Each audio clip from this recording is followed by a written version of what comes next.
जीवन में personal growth तो सभी को चाहिए, पर सभी को अच्छा रिलेशनशिप भी तो चाहिए। जी हाँ, अच्छी ग्रोथ, अच्छा रिलेशनशिप, अच्छा करियर और जीवन में सुख की नींद, ये सभी को चाहिए। कैसे आएगा?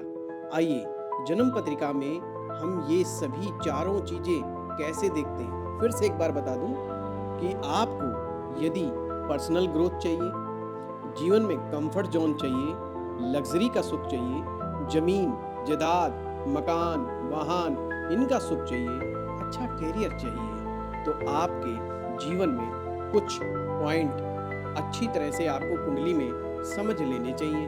वो क्या है? आइए हम समझाते हैं। आज इस वीडियो में हम आपके सामने यही बात करेंगे। 25 वर्षों के अनुभव के साथ 2026 में मैं आ रहा हूं आपको पूरा 1 साल का कोर्स सिखाने के लिए। जी हाँ, ज्योतिष सीखना है तो दिए गए लिंक पर तुरंत क्लिक करें और कॉल करें।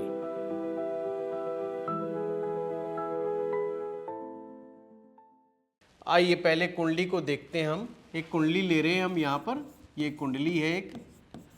इस कुंडली में देख रहे हैं मेष लगन की कुंडली है, जहाँ पर येलो कलर किया हुआ है। कुंडली में 1 से लेकर के 12 भाव होते हैं, और ये जो भाव है जहाँ पर नंबर 1 लिखा हुआ है, इसका नाम है केंद्र।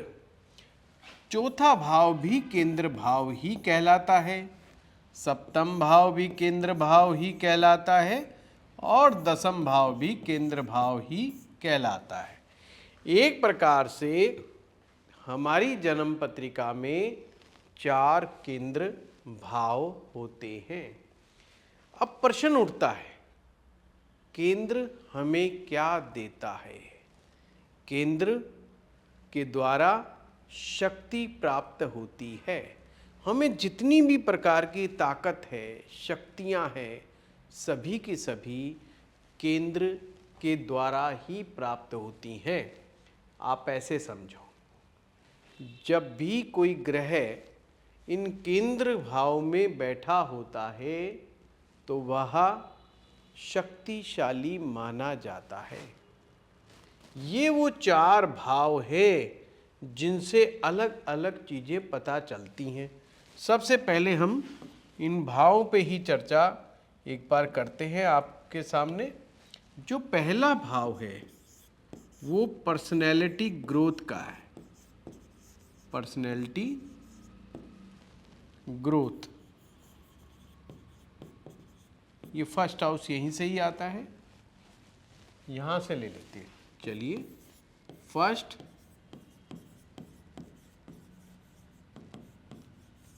पर्सनैलिटी ग्रोथ यहीं से देखी जाती है, पहले भाव से। फोर्थ भाव, ये आपका कंफर्ट जोन है, आराम का घर, जहां पर व्यक्ति आराम करता है, या आप कह सकते हो रिलैक्स करता है, रिलैक्स करने का घर। तीसरा, रिलेशनशिप, ये रिलेशनशिप का हाउस।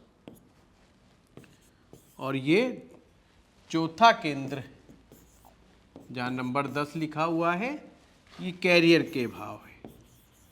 अब आज का वीडियो है, यदि लग्नेश इन केंद्र में बैठेगा तो क्या होगा, यानी कि लगन का स्वामी। अगर हम यहाँ पर बात करें तो मुद्दा चल रहा है, ये केंद्र यानी लगन का स्वामी इन केंद्र में कहाँ पर स्थित है, उसके बारे में चर्चा करनी है। तो एक चीज़ तो इसी सूत्र से क्लियर हो गई कि लग्नेश भी जब केंद्र में बैठेगा तो शक्तिशाली माना जाएगा, स्ट्रॉन्ग माना जाएगा। लग्नेश जब भी स्ट्रॉन्ग होता है, ये गारंटी है उस व्यक्ति के जीवन में ऊंचा उठने की। एक तो जिनका भी लग्नेश अच्छा होता है, ऐसे लोग अपने कैरियर के प्रति बड़े फोकस्ड होते हैं, इंटेलिजेंट भी होते हैं, और जीवन में बड़े ड्रीम्स रखते हैं। अब बात आती है बड़े ड्रीम्स की, तो एक ही बात दिमाग में आती है कि बड़े ड्रीम्स तो सभी के पास हैं, पर ऐसा इनमें क्या खास है? जी हाँ, ये लोग केवल सपने देखना ही नहीं जानते, अपितु सपनों को पूरा करना भी जानते हैं, जिनका भी लग्नेश मजबूत होता है। यदि आपकी जन्म पत्रिका में भी लग्नेश मजबूत है या लग्नेश केंद्र स्थान में बैठा हुआ है, और अगर यह लग्नेश केंद्र स्थान में बैठ कर के स्वग्रही या उच्च का हो जाए, तो ये और भी ज़्यादा मजबूत योग बना देता है। जिस व्यक्ति की जन्म पत्रिका में लग्नेश केंद्र में आ जाए, लगन, ये लगन लिखा हुआ है, लगन का स्वामी लगन में बैठ जाए, लगन का स्वामी चतुर्थ में बैठ जाए, लगन का स्वामी सप्तम में बैठ जाए, लगन का स्वामी दसम में बैठ जाए, ये हर स्थिति व्यक्ति को मजबूत बनाने के लिए होती है। ये ध्यान रहे।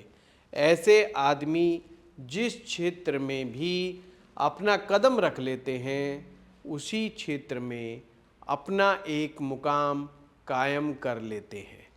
कुल मिलाकर के ये धन का, सफलता का, दोनों का योग है।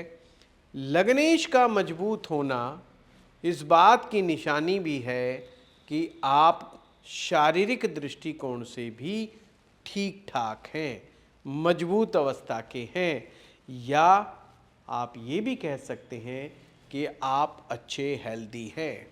हाँ, क्योंकि हमारी हेल्थ लगन से ही डिसाइड होती है।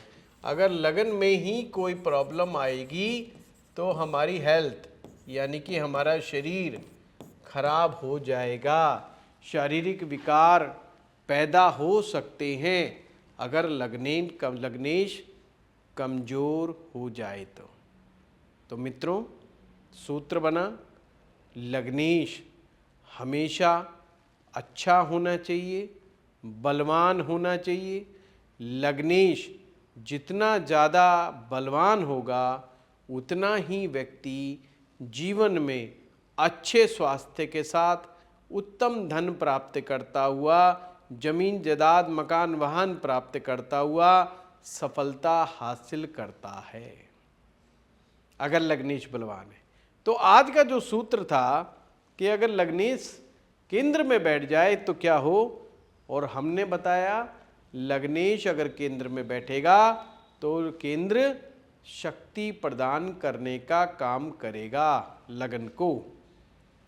तो इस तरह से लग्नेश मजबूत हुआ। लग्नेश मजबूत होने के मैंने आपको फायदे बता दिए। अगर किसी भी कारण से लग्नेश मजबूत नहीं होता तो हमें लग्नेश को बलवान बनाने का उपाय करना है। अब एक केस है, जैसे कि मान लीजिए आपका मेष लगन है और मेष लगन वालों के साथ मेष लगन का स्वामी मंगल और चौथे में बैठ के नीच का हो गया। आप कहेंगे लो जी, आपका ये सूत्र तो यहीं फेल हो गया, लग्नेश तो नीच का हो गया और ये केंद्र में भी है, अब इसको क्या माने? तो घबराइए मत, सॉल्यूशन इसी में छिपा हुआ है।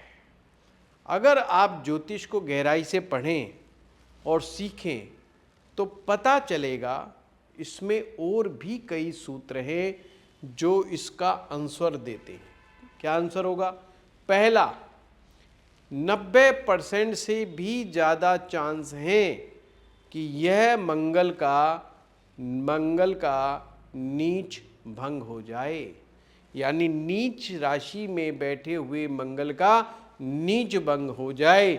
जैसे यहाँ पर कर्क राशि है, इसका स्वामी चंद्रमा हुआ, अगर चंद्रमा यहाँ पर बैठ गया उच्च का होकर, बहुत सारे तरीके में, ये तो मैंने एक बताया है। अगर चंद्रमा यहाँ पर ही बैठ जाए तो भी नीच भंग हो गया, यहाँ पर बैठ जाए तो नीच भंग हो गया। बहुत सी जगह है जहाँ पर चंद्रमा बैठ जाएगा तो मंगल का नीच भंग हो जाएगा। अगर आप 90% वाले केस में नहीं आते, केवल मात्र 10% वाले केस में आते हो, तो भी मत घबराइए। अभी नवमांश कुंडली में जाकर के देखिएगा चंद्रमा का बल क्या है और मंगल का बल क्या है। अगर वहाँ पर चंद्र और मंगल दोनों अच्छी पोजीशन गेन कर लेते हैं तो भी आपका ये मंगल कमज़ोर नहीं कहलाएगा। और लग्नेश के जो केंद्र में बैठने के अच्छे अच्छे जो मैंने प्रेडिक्शंस आपको दिए हैं ये भी मान्य हो जाएंगे। ठीक है, तो आज आपको पता लग गया लग्नेश केंद्र में बैठे तो परिणाम क्या होता है। तो आपको ये वीडियो कैसा लगा आप ज़रूर बताएं। धन्यवाद।